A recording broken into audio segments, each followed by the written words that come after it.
So I'm going to share my screen and switch off my image, right? Just to save you the bandwidth. So let me just do that there. And I'm now going to share my, oh, there you go. Share sound, optimize for video clip. And I've got to click on this one here, and that should work. Hold on a second. Let's see if it's going to work. Make it a bit bigger. I'm going to test the sound in the video first, right? So if I make this big and then see if you can, second. Yeah. Let me know if you can see people moving and hear sound from people speaking. Yes. Yes. Yes. All right, fine. Let's get into it then. So, thanks for the introduction. We're going to look at footsteps to the future from walking to the past from Black History Walk, which is me. And that's a sample of stuff we do all year long. So we're doing this sort of stuff all year long, every month for the last 20 years. And this is some of the stuff we do. We have a bus tour, we have a river cruise, we have a canal cruise, we have a steam train trip, we also have a helicopter tour. And apart from doing all that stuff, we also put up plaques. So when we're walking, we'll sometimes put up a permanent plaque to recognize the history in the area. So we're going to be provocative. So the question for you guys is, how long have there been Black people living in this country? So we're trying to provoke thought, make you think about certain things. And if we did the walk physically, I'd ask you questions the whole way through. So the question is for you to think about, how long have there been Black people living in Britain? And the answer is 5, 4, 3, 2, 1. At least 2,000 years. At least 2,000 years. That guy there is a guy called Professor David Olusoga from Manchester University. He's also a very well-known writer, author at BBC, and he proved with evidence in writing that there were Black people living as far north as a place called Cumbria, which is kind of near Scotland and Hadrian's Wall, etc., going back about 2,000 years. Right? So we have a Black presence going back to Roman times. That's just part of our story. So when we're doing our walking tours, we explain and explore that. For a lot of people, it's a big shock, but we can prove it quite easily. Other than that, we have about 21 different walking tours across the capital. You can see people there from Norway, from America. There's also a university there because what we do is we take the walks into the university. So we go from the street, from the outdoors, and we take it indoors. So our knowledge that we gather from kind of working around the streets, etc., is taken into the universities. So we actually share our knowledge in those spaces. You kind of, what do you call it? You decolonize the environment by bringing the stuff from the street into the university. Meanwhile, another question for you is this. Another question for you is this one. Where are these 17th century castles? So these castles were built about 400 years ago. They're about 400 years old. But can you guess where these castles are in the world? Any guesses? 5, 4, 3, 2, 1. Because most people say they'll say Germany or Switzerland or France or Belgium. That's actually the Rhine Valley. But the castles you're just looking at are in Ethiopia. Ethiopia's castles were built in the 1600s in a place called Gondar. It's a UNESCO World Heritage Site. It's there right now. You can see a sense of scale. There's a little man on to the right-hand side. But these castles were there before the British ever got there. That's one point to make there. But the place called Gondar in Ethiopia is, well, first of all, we can see the Ethiopia's on the right of this map. See where the plane is? That's Ethiopian East Africa. Those castles are there in a place called Gondar. So there's a blue rectangle. Gondar and is outlined with a red line there. That's where those castles that are about 400 years old. And above Gondar, there's a place called Eritrea or Eritrea, etc. Right? So Gondar, Eritrea next to each other. And let's look at a close-up map of Eritrea. Oh, sorry. By the way, the Somalia's in the corner. So you got Gondar, Eritrea, and Somalia, all not too far from each other. And then this is a close-up map of Eritrea, right? So you see where the red square is? That's the capital city. It's called Asmara. So I've mentioned Gondar, I've mentioned Somalia, I've mentioned Asmara, the capital of Eritrea. What's that got to do with walking about in London? Well, have a good look at this map. Have a good look at this map here. Look at the road names. Number one, Gondar Gardens. Number two, Somali Road. Number three, Asmara Road, right? So maybe that's just a coincidence. Obviously, it's not a coincidence at all because what it shows is that the people who laid these streets out knew about these ancient or very old African civilizations in East Africa. That's why they named the areas after those areas. I mean, obviously, that's a connection. Meanwhile, there's a street there called Menelik Road. It's called Menelik Road. I wonder why it's called Menelik Road. Let's have a look.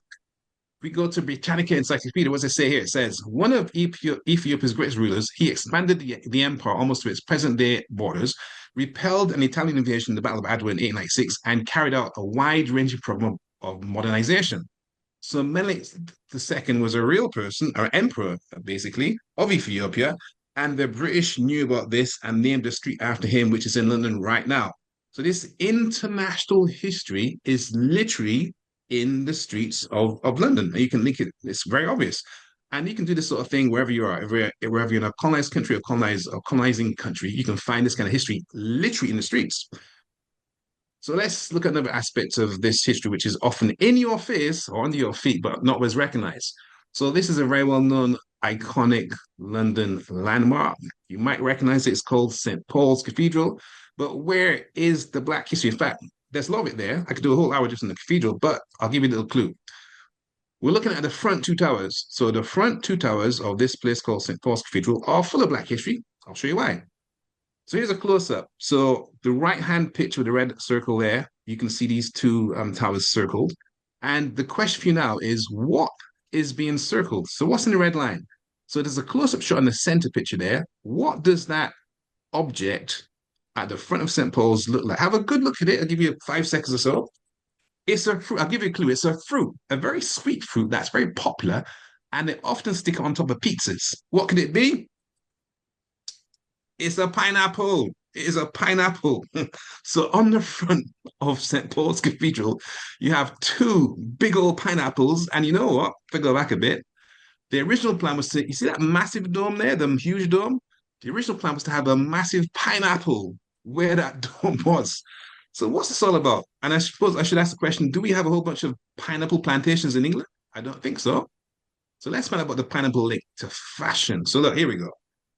There's two gold pineapples on the top of St. Paul's Cathedral because when it was built at that time, the 1600s, 1700s, pineapples were rare, expensive, exotic, and highly desired. That's why you find them including lots of architecture. So if you go to any part of the country, in this country, you're going to find pineapples in either a massive form or a small form as used as a decorative item or decorative motif. On the right-hand side, you have that guy, Novak Djokovic, whatever his name is, right, who won Wimbledon. Look closely at the top of the gold thing he's holding, the gold statue, the championship thing. It's a pineapple there too.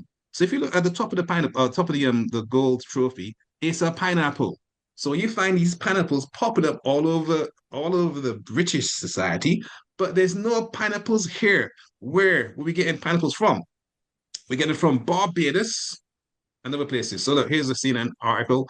What's it say? Like eating a Gucci handbag, how an exotic fruit once became the pinnacle of luxury. That's from CNN, Jacob Prisco back in 2023. More evidence. Look, this is a big old stone house. What's it say at the bottom there? Pineapple designs still survive on some notable buildings across Britain associated with royalty, including the Pineapple House in Dunmore Park, Scotland. Now you can see for sure that as a pineapple made of stone, and that's how popular pineapples were back in the 1700s. But they were only popular because they were being obtained from the empire, be it the Caribbean, be it Brazil, be it parts of South America. That's how come the pineapple became such a popular item. So that's another example of the same building. You can clearly see it's a pineapple, but what's pineapples got to do with fashion? How about this? Did we know? Versatile pineapple fabric. It says here, Pina is the fiber extracted from the leaves of a pineapple plant and is commonly used in the Philippines. It is sometimes combined with silk or polyester to create a textile fabric. Pina's name comes from the Spanish word pina, which literally means pineapple. There are often a few raised eyebrows at trade shows when pineapple fabric is mentioned. Not everyone knows that the leaves of the tasty tropical fruit contain strong and beautiful fibers used throughout the fashion industry. So for the fashionistas on the call, there's your Caribbean history. I should explain that. In the 1600s, the British got their pineapples from Barbados in particular. So even Vietnam is also using pineapple fabric. As it says there, they're actually making this fabric from pineapples and it seems a luxury item. And they also use it in the Philippines. So that's this interesting history in your face, literally right there. But unless you know that history, you might miss it or skip it. If we look at this picture now, we can see a picture of a very well-known fashion house called Dior. Expensive, luxurious, posh, etc. I'm sure you can find a Dior shop in Berlin, Rio de Janeiro, Paris, Amsterdam, Sydney. You can find them all over the world. But what's Dior got to do with Black history and empire and capitalism, etc.? We'll find out shortly. So let's now move from Dior. We'll get back to Dior in a second, but let's go from Dior to this place here. Now, you probably recognize it. This is a place called Trafalgar Square. Trafalgar Square is full of history, Black history in particular. I'll give you a little clue here. You got two landmarks. You got that big round thing there on the first top red circle, and there's a man and a horse in the bottom red circle. This is Trafalgar Square. Let's have a look at it again. I just showed you the big circle and the man and the horse. And this is Trafalgar Square in 1959 with a man called Colin Jordan, who was the founder of a group called the White Defense League. So the White Defense League is in Trafalgar Square having a big old rally there back in 59. Who is, or who was, he's dead now. He's dead now, of course, man. Who was Colin Jordan? And what was the, well, first of all, we all know what the White Defense League was about. It's basically a kind of far right, white supremacist, neo Nazi group.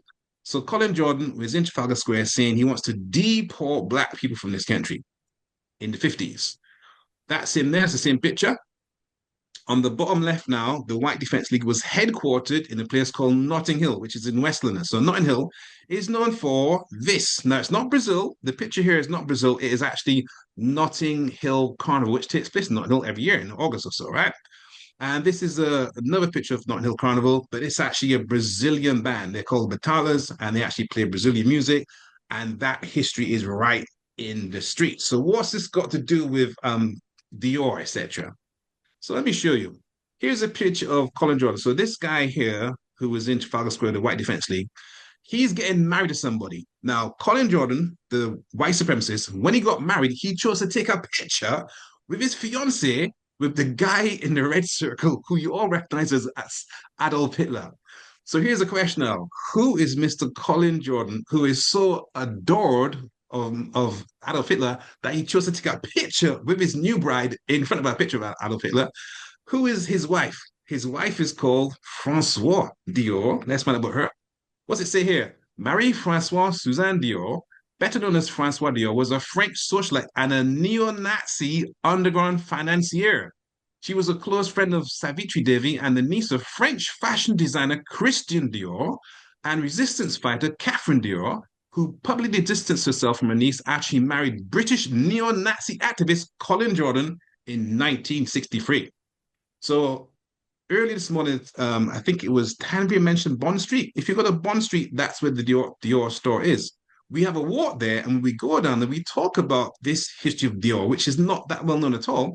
We also talk about the fact that if you go down Bond Street, you have guards on the door to stop you from going in, not to keep from coming out if you're taking something, but to stop from going in. So Bond Street is a very interesting place when it comes to, who can go in where and who doesn't, who's not allowed in, etc. But there's more, because some of the history I just mentioned just now is actually in this book. This is a book used in schools by 16-year-olds across the country, and it's based on the walking tour that I just gave a little sample of. So that walking tour was designed for 15, maybe 20 people at a time, 20 people at a time. Now it's being used by 15,000 pupils. So it's gone from being for a group of 15 people to being used by 15,000 pupils, and they have to study the history to pass the exam to get their qualification. So that's a revolution in itself. It's a huge story, but it's just part of what we can call our outdoor learning experience, etc., which is then transformed into kind of assess qualitative learning. Meanwhile, let's have a look at this. Let's get back to fashion. What do these images have in common? So you got Ralph Lauren, you got Gucci, you got Calvin Klein. They're all underwear. Now, socks are underwear too, depending who you talk to, but they're all items of fashion. But here's the thing. What do the items of fashion have in common? What are they made from? Are they made from plastic? Are they made from silk? Are they made from cotton? That's the thing. They made from, normally they're made from cotton. In this case, we're talking about cotton, yeah? So here's a question for you all to think about. Do we have a whole bunch of cotton plantations in this country? No, there's no cotton plantations in England at all. However, there's a place called Manchester. What's it say here? Whilst Manchester produced some of the textiles required by slave traders on the western coast of Africa, in turn, its manufacturers also depended on a supply of raw cotton planted and picked by enslaved African people and the descendants on the plantations in the Americas. By the 1780s, most of the cotton spun and woven in Manchester was grown by enslaved people on plantations in the Caribbean and in South America, including Guyana and Brazil. As demand for increased, colonial plantation owners intensified the exploitation of land and enslaved people to supply raw cotton to textile manufacturers in Britain. So you can't really think about fashion without thinking about cotton. The cottons produced by Black people, be it in Brazil or America, that cotton is then exported to Europe to be then, manufactured, these made into items of clothing. As it says here, when I walk through the streets of Manchester and meet load after load of cotton, I think of those 80,000 cotton plantations, and I remember that not one cent of the money ever reached the hands of laborers. So just from looking at people's clothing, their underwear, their socks, their bras, etc., you can talk about international empires, you can talk about capitalism, you can talk about forced labor, you can talk about design, etc. It's all in that item of clothing right there. Clothes made from cotton, because often, suits are made from cotton, sometimes silk, but you're into fashion, so you know what they're made from. But very often you find cotton used as a fabric. In this situation, you have a designer called Boss. So the clothes made from cotton, designed by a man called, or by a company called Hugo Boss. Let's talk about the history behind Mr. Hugo Boss. Of course, they now make perfumes and stuff as well, but they start off making clothing, making uniforms. So there's a link between the uniforms Boss was making and Black history in particular. Let me show you what I'm talking about. So it says here, Hugo Boss was a German fashion designer and businessman. He was the founder of the fashion house Hugo Boss AG. He was an active member of the Nazi Party as early as 1931 and remained loyal to Nazi German ideology throughout the duration of the party's existence. There's also another article at the bottom there that says, Hugo Boss, apology for Nazi past as book is published. The German fashion firm Hugo Boss has apologized for its maltreatment of forced workers during World War II when it supplied Nazis with uniforms. So, long story short, Hugo Boss was not only making uniforms for Nazis, he was actually Nazi himself. But if you go to Bond Street or any Boss store, they don't mention it in their publicity. And for a lot of people, it's a huge shock to discover this fact, which is about 80 years old now. But it links into both cotton that's supplied from the Americas, from Brazil, etc., how it's then manufactured in parts of England, Manchester, etc., to be made into clothing, which is then sold in Bot Street, a very exclusive area, under the design of Mr. Hugo Boss, who was also a little bit racist. So it's interesting when you think about these connections. And in fact, there's a connection between Germany and Brazil. So this is a clip from a film called Boy 23, The Forgotten Boys of Brazil by Belisario Franca. Let's watch it together. A little clip of it.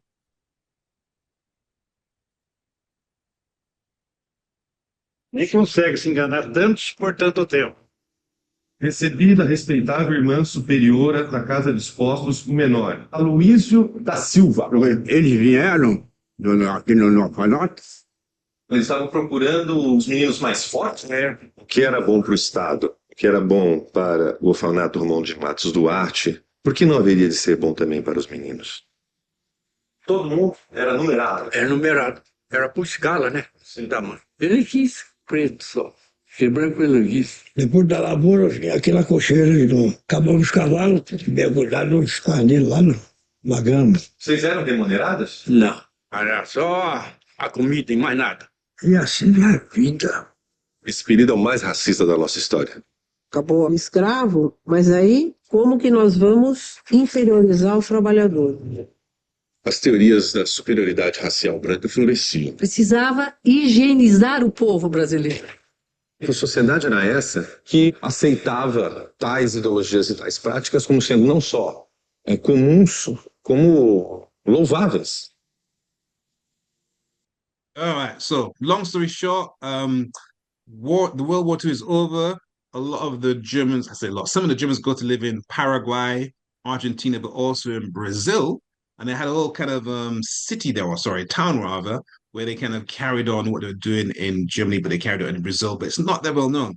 But there's a film about it. It's called Boy 23, Forgotten Boys Brazil, and it's worth checking out because it does link into Brazil's recent history when it had a man called Bolsonaro elected who was a little bit to the right, etc., etc., etc. But you find lots of connections. So my book is called Black History Walks Volume 1, and it's out now, and it features some of the stuff I just mentioned. And in fact, if you look at this picture, you see a picture of Martin Luther King in America back in the 1960s. This is a famous march on Washington, which is all about civil rights. Now, what people don't realize is that there's lots of links between America and Britain when it comes to fight for equality, when it comes to civil rights. People think about civil rights as being an American thing, but you also had civil rights in the UK, the fight for equality. I'll give an example. This is the world famous Oxford Street. Everybody goes here. If they come to London, you go to St. Paul's, Big Ben, Trafalgar Square, and they also go to Oxford Street. But Oxford Street was well known for having a colour bar. So there was a colour bar against black people selling clothes, selling fashion in Oxford Street. Here's a little bit of proof. Have a look at this. I'm happy to employ coloured people, providing they weren't visible.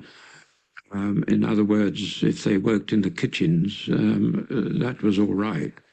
But employers felt that shoppers wouldn't like to see coloured hands handling food over the counter. They thought that ladies wouldn't be happy to buy their underwear from coloured girls. To get black people in shops, we actually had to get the cooperation of one of the key persons in the Oxford and Regent Street Traders Association. And this person said to me, if you can find me, and I want you to listen carefully, for pretty black girls, pretty in quotation marks, I will employ them. And then my colleagues will follow. All right, so long story short, in this country, the UK, back in the 1960s, 70s, you were not allowed to sell clothes or food if you are black in Oxford Street. Not happening, impossible, until Dame Justin Barr comes along and actually organizes a campaign to break down these racist barriers in Oxford Street. And she gets that done, long story short. And she also meets with a man called Dr. Martin Luther King. And they exchange ideas because the way racism works in Berlin or England or America is not always the same. It might be there, but it might work in different manners, as we can discuss later on. So she was able to meet with him, pick up some tips from him, and actually launch a successful campaign to get black people allowed to sell clothes in Oxford Street, Regent Street, which we take for granted now, but someone had to fight for that fact. And when she was given permission, so to speak, to actually have black people selling clothes there, she was told, if you can find me from some pretty black girls, and that's a code word for not too dark. So that's another big story, but we'll get to that later on, or in fact, not later on. I'll just give you a comparison in that there was a march in Washington 63, which you just looked at, which is a major part of civil rights in America. But did you know there was a march in London in 81 for the same type of issues? So for the same sort of things, education, housing, employment, racism in those areas, there was a march in London 81, but people have never heard of our march in London, but they know all about the one in America in 63. And that's me done. Just shout out to my Brazilian sister brothers because there's a march the 25th of November in Brazil, because in effect, marching is walking, and walking on a march is a way of fighting for equality to get this history and this education better known, better appreciated, and embedded in the curriculum which we're going to design for ourselves. And that's me done. I think I've gone over my 50 minutes, but I better stop talking now. Thank you. Goodbye.